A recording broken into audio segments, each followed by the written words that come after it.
Hey, it's Justin Harvey. Thanks for tuning into the Anesthesia and Pain Management Success podcast. With APM Success, we take a close look at important topics pertaining to business, practice management, personal finance, and careers for anesthesiologists and pain management physicians. We work hard to take your critical questions straight to the experts. Thanks for listening. Glad to be talking to you again this week. Thanks for joining. As I referenced last week, today we're going to talk about a challenging planning topic.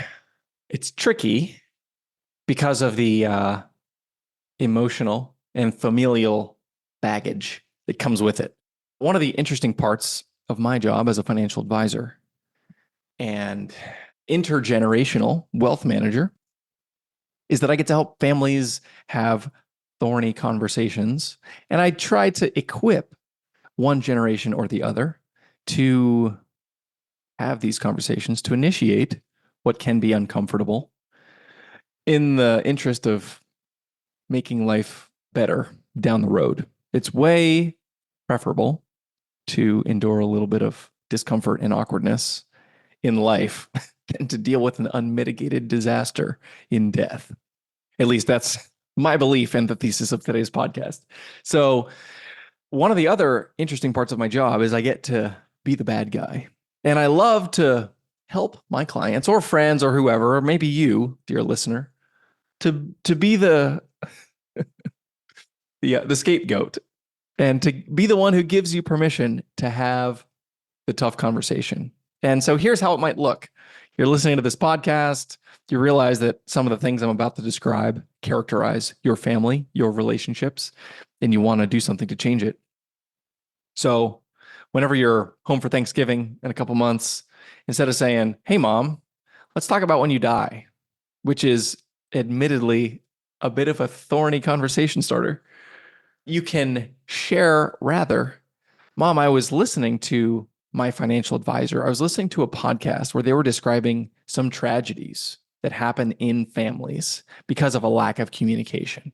And I realized that there are probably things about our family life, maybe even about our finances, that we should communicate about that maybe we have never had the opportunity to. Can we have a conversation about that?" And just open the door. Obviously, you can't force someone to walk through it, but using a launching off point of some of the anecdotes I'm about to share can be helpful.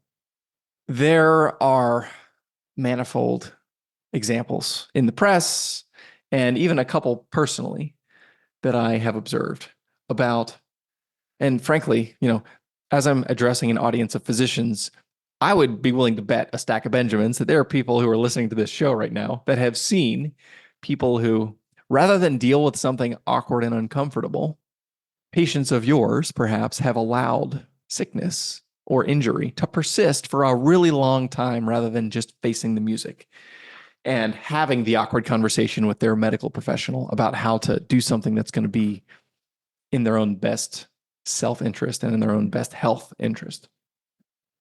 And I've seen, especially, when I have these multi-generational physician families, there are a lot of examples of doctors that have accumulated significant wealth who are, I'm observing them in real time making mistakes that could be very expensive mistakes. But in some cases, because they're not my client, maybe it's the parent of a current client. Specific mistakes that I can see, this is like the train is going to go off the rails.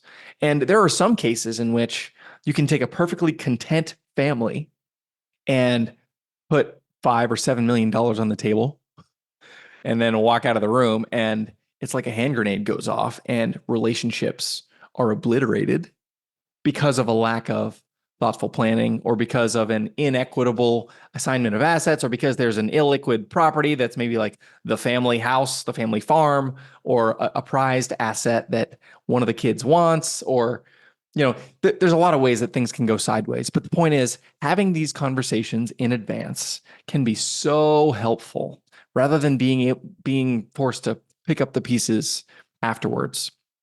So having said that, you can have conversations with your parents, with your mom or dad, or any older loved ones for whom you have that sort of very important second generation relationship, or to whom you may be a primary caregiver.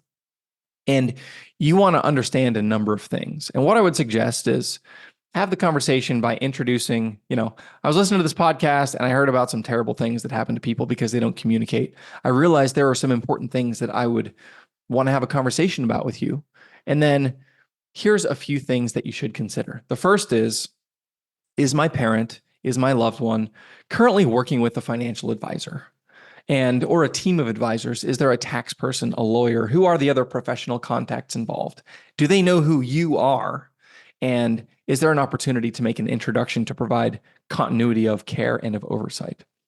It's important to note that older investors who are not currently working with a financial advisor, they may be exposed to greater financial vulnerability because of the amount of fraud and the very complex schemes that we've been seeing lately. And I've talked about this in the podcast a few weeks ago. There was an article in the New York Times that came out profiling a few older investors who essentially had their life savings ransacked by unscrupulous individuals posing as IRS agents or what have you. So if you're listening to this and your parents have meaningful assets and they're not working with an advisor and they're in their 70s or 80s, there is diminishing financial capacity, diminishing ability to distinguish trustworthiness of a counterpart or a professional, and increasing vulnerability over time. So either A, meet their advisor or ask for an introduction, or just let your parent know that you welcome just the advisor to know that you exist.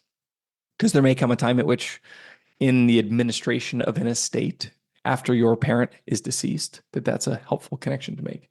Or B, if they don't have somebody, consider trying to get them connected as a way to protect family assets and to protect their own well-being. And ultimately, if you're an heir, you're protecting a future inheritance for you and other beneficiaries. The second thing you would want to understand is there an estate plan in place? Is there a will? Are there powers of attorney? If your parent gets incapacitated, who's going to be able to pay the bills? Can you cut a check from the checking account if your parent is in a coma? Can you pay medical bills? Are you going to be able to keep things going while there is medical incapacity? If those things are in place, great. Do you know where they are? Can you find the paperwork? Are you going to be able to actually enact those powers of attorney? That's very important. Obviously, if these things don't exist, this is an important bit of financial infrastructure that it's great to have in place. It can be very, very expensive if not, and you can have millions of assets dragged through probate that shouldn't have been because there wasn't a trust, or lots of other problems with medical decision-making because the proper measures are not on file. So this should be done while a person has legal capacity, meaning a recognized ability to make decisions in their own self-interest and get those documents executed. And, one of the ways that you can position this is, Mom, Dad, I'm going to have to clean up the mess. And every state has pre-existing will format for you. It's called an intestate will, or rules of intestacy. Every state has a formula, a prescribed formula, whereby when you die, if you don't have a will, the state's formula is applied to your assets and they are divided accordingly. So that can be a bit of a reality check for someone who has multiple marriages or kids or half kids, or there are other circumstances in which it's significantly beneficial and desirable to have your own estate plan created in your own words, according to your desires, and not going with the intestacy rules of your state. So introducing this awareness can be helpful in trying to encourage a loved one to get an estate plan done. Even something that's simple is better than nothing. And then another layer to this. So getting an estate plan done, making sure you know where it is, that's all very important. And if that hasn't been done already, this is a good time to start to take care of these things. Then there's another layer of practical updates, which is sharing some amount of information. Obviously, that you're kind of walking a tightrope where you want to maintain privacy and autonomy and dignity for aging family members as long as possible. But as family members age, they do become more dependent on loved ones to advocate for them and to help them navigate complex financial and other real world challenges. So getting the access that you need making sure you know where the estate documents are and that the lawyer who is the estate attorney has your information. Making sure that there is what I recommend, and I've talked about this in the past, is an electronic password sharing system. And most of the apps that are available have this capability where you can have trusted parties that can, in the event of your death or incapacity, but only in the event of your death, access your computer files, your cell phone, your other financial records by electing like an emergency contact. And that is a really nice way to not only have sort of disaster related access when needed, but also to keep your loved one from having to keep that sticky note on their computer monitor of writing down every password every time they change it, and then you trying to deal with finding all the sticky notes if and when the time comes for you to pick up the pieces after they pass on. So considering using one of those softwares is definitely worth doing. And I've seen a few cases, and I'm aware of a few cases personally, where that has significantly smoothed the process of estate administration, document gathering, just figuring out where all the pieces and parts are. When you work, especially if there's another professional involved, like if they're already working with an advisor and there's password access, that is kind of the best possible situation so that you're not going to be pulling your hair out trying to figure out all these things and running around in the dark at all.